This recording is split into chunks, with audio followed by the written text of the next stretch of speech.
Most of the weight is of course accounted for by Berelia, Tubul, Great Typhon, and Jerikeen, the four giant elephants upon whose broad and star-tanned shoulders the disk of the world rests, garlanded by the long waterfall at its vast circumference and domed by the baby blue vault of heaven.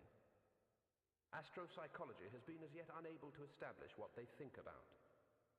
The great turtle was a mere hypothesis until the day the small and secretive kingdom of Kroll, whose rimmost mountains project over the rimfall, built a gantry and pulley arrangement at the tip of the most precipitous crag and lowered several observers over the edge in a quartz-windowed brass vessel to peer through the mist veils. The early astrozoologists, hauled back from their long dangle by enormous teams of slaves, were able to bring back much information about the shape and nature of Tuin and the elephants, but this did not resolve fundamental questions about the nature and purpose of the universe. For example, what was Tuin's actual sex? This vital question, said the astrozoologists with mounting authority, would not be answered until a larger and more powerful gantry was constructed for a deep space vessel. In the meantime, they could only speculate about the revealed cosmos. There was, for example, the theory that Tuin had come from nowhere and would continue at a uniform crawl or steady gait into nowhere for all time. This theory was popular among academics.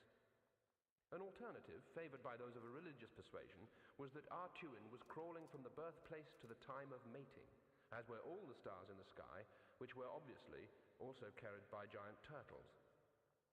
When they arrived, they would briefly and passionately mate for the first and only time, and from that fiery union, new turtles would be born to carry a new pattern of worlds.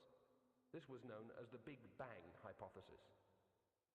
Thus it was that a young Cosmochelonian of the Steady Gate faction, testing a new telescope with which he hoped to make measurements of the precise albedo of great Tuin's right eye, was on this eventful evening the first outsider to see the smoke rise hubward from the burning of the oldest city in the world.